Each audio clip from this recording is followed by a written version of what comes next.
Praise the Lord children. Welcome to Missionary Story Time. இன்றைக்கி இந்த இரண்டாவது நாள் விபிஎஸ்சில் நாம் நிலைத்திருங்கிற தலைப்பில் ஒவ்வொரு நாளும் சத்தியத்தை கற்றுக்கொண்டு வருகிறோம். ரொம்ப சந்தோஷமாக நீங்கள் ஒவ்வொரு நாளும் ஆவலாக கேட்டுட்ருக்கிறீங்க. கர்த்தருடைய நாமம் மகிமைப்படட்டும். ஸோ நம்ம யாரை பற்றி பார்த்துட்ருக்குறோம்? மிஷினரி பேர் என்ன? Amy Carmichael. Very good. Amy Carmichael Ireland நாட்டில் பிறந்தாங்க அப்படின்னு சொல்லி பார்த்தோம் 1867. ஸோ அவங்களுடைய சிறு வயது எப்படி இருந்துச்சு? ரொம்ப சுட்டித்தனமாக இருந்தாங்க. ஆனால் ஏசப்பாவினுடைய மேலே அவ்வளோ நம்பிக்கையாக இருந்தாங்க. கர்த்தர் என்னை தெரிந்தெடுத்திருக்கிறார், ஒரு அழைப்பு வச்சிருக்கிறாருன்னு சொல்லி என்ன செஞ்சாங்க? தீர்மானித்தாங்க. சரிங்களா?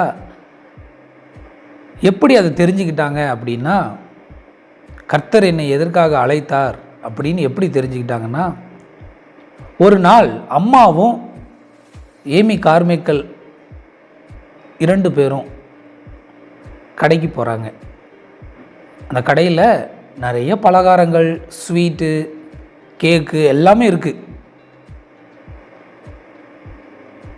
அம்மா சொல்கிறாங்க, ஏமி உனக்கு என்னென்ன வேணுமோ கேளு, உனக்கு நான் வாங்கி தரேன் அப்படிங்கிறாங்க. ரொம்ப சந்தோஷம் ஏமிக்கு. அப்படியே செலக்ட் பண்ணிட்டு வரா ஒவ்வொரு ஸ்நாக்ஸாக என்ன வாங்கலாம் அப்படின்னு. நீங்களாக இருந்தால் நிறைய வாங்குவீங்கள்ல. ஸ்நாக்ஸ் எல்லாருக்கும் பிடிக்கும் தானே? ஏமி கார்மைக்கலுக்கும் பிடிக்கும். அவங்களும் சாப்பிடணும்னு நினச்சாங்க. ஆனால் அங்கே என்ன நடந்துச்சு தெரியுமா? அப்படியே திரும்பி பார்க்குறாங்க. அந்த கடைக்கு வெளியே ஒரு ஏழ்மை நிலைமையில், ரொம்ப புவராக, காலில் செருப்பு இல்லாமல், கிழிஞ்ச துணியோட, அப்படியே அந்த தின்பண்டங்கள் எனக்கு கிடைக்காதா அப்படிங்கிற ஒரு ஆவலோடு சின்ன பிள்ளைங்க, நிறைய பெண் பிள்ளைங்க, சின்ன பிள்ளைங்க எல்லோரும் பார்த்துக்கிட்டு இருக்கிறாங்க.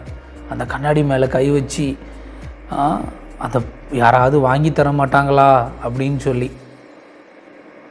உடனே ஏமி அந்த குழந்தைங்க மேலே அன்பு வச்சு தின்பண்டங்களை அவங்களுக்கும் வாங்கி கொடுத்து வீட்டுக்கு வேக வேகமாக போய் என்ன சொன்னாங்க தெரியுமா? ஒரு டைரி எழுதுகிறாங்க. எடுத்து தன் பேனாவில் எழுதுகிறாங்க. என்னன்னு தெரியுமா? ஒரு நாள் நான் பெரிய பிள்ளையாக வருவேன், நான் அப்போ என் கையில் பணம் கிடைக்கும், அப்போ இந்த ஏழை குழந்தைங்களுக்கு நான் ஒரு வீடு கட்டுவேன், அவங்களுக்கு நான் வீடு கட்டி தருவேன் அப்படின்னு சொல்லி எழுதுனாங்க. ஆமாம் ஃப்ரெண்ட்ஸ், ஏமி கார்மைக்கல் அயர்லாந்து நாட்டில் பிறந்திருந்தாலும் அவங்க இந்தியாவுக்கு வந்து ஏழை பெண் குழந்தைங்களுக்கு வீடுகள்லாம் கட்டி கொடுத்தாங்க. அவங்கள ஆதரித்தாங்க. அவனுடைய சரித்திரத்தை தான் நாம் பார்த்துக்கிட்டு இருக்கிறோம். ஸோ இப்படியாக அவங்க சின்ன வயது முடிஞ்சிச்சு. இப்போ ஒரு மாணவ பருவம் 1882 ஸ்கூலுக்கு போய் படிக்க வைக்கணும். ஏன்னா அப்போல்லாம் வந்து வீட்டுக்கே வந்து பாட சொல்லி தருவாங்க.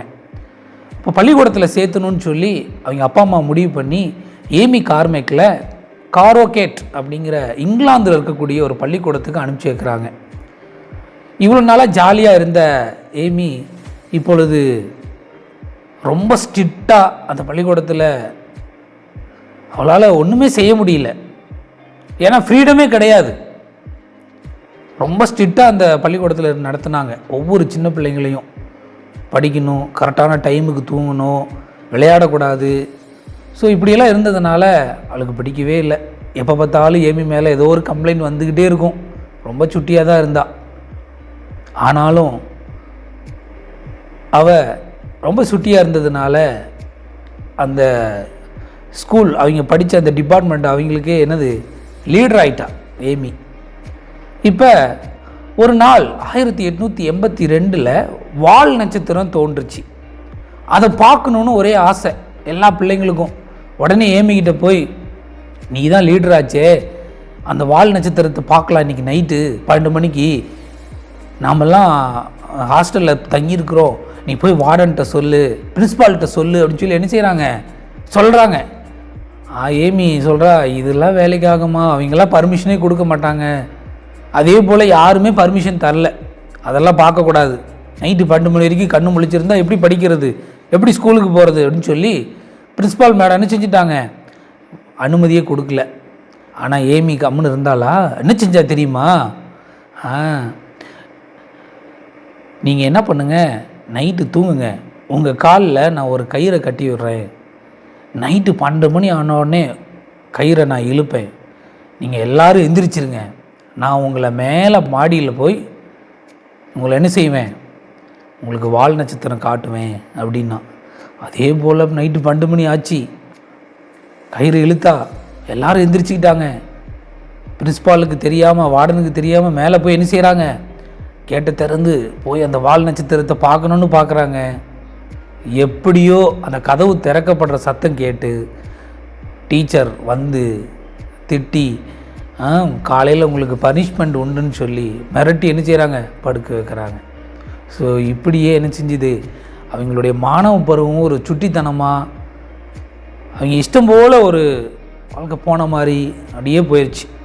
ஆனாலும் பயந்துக்கிட்டு தான் இருந்தாங்க, ஐயோ ஸ்கூலை விட்டு நம்மளை டிசி கொடுத்து அனுப்பிச்சிடுவாங்களோன்னு. ஆனால் அதெல்லாம் பயப்படவே தேவையில்லை அப்படின்னு சொல்லி நண்பர்கள்லாம் சேர்ந்து ஜெபம் பண்ணாங்க. ஆண்டோடைய கிருபையினால் அவர் தொடர்ந்து என்ன செஞ்சது, படிக்க முடிஞ்சது. இப்படியாக அவருடைய பள்ளி படிப்பு 3 ஆண்டுகள் முடிஞ்சுது. அப்போ தான் அவருடைய வாழ்க்கையில் ஒரு திருப்பு முனை வந்துச்சு. என்னன்னு தெரியுமா, அந்த காரோகேட் பள்ளியினுடைய கடைசி ஆண்டில் அவங்களுக்கு ஒரு நற்செய்தி கூட்டம் நடந்துச்சு. அந்த நற்செய்தி கூட்டத்தில் அவனுடைய ஊழியர் ராபின்சன் வந்து என்ன செய்கிறாரு, செய்தி கொடுக்கிறார், சுவிசேஷத்தை அறிவிக்கிறாரு.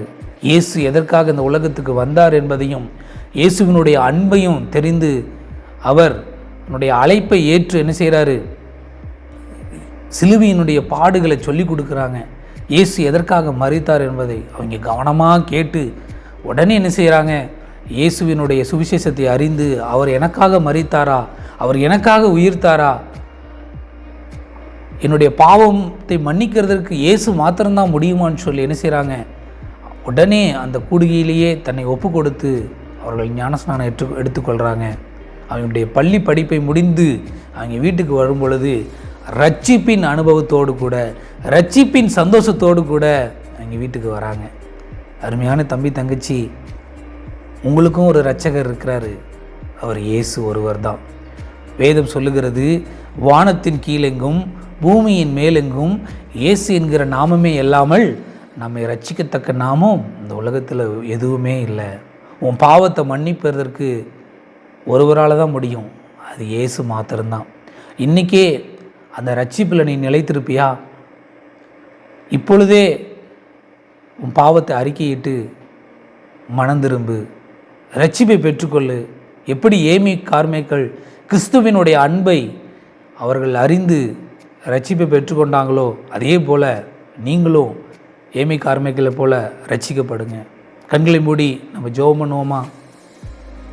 பரிசுத்தமும் மகா இரக்கமும் கிருபையும் உள்ள நல்ல தகப்பனே, ஏமி கார்மேக்களினுடைய ரட்சிப்பின் அனுபவத்தை இந்த நாளிலே தியானிக்கும்படியாக தந்த கிருபைக்காய் நன்றி.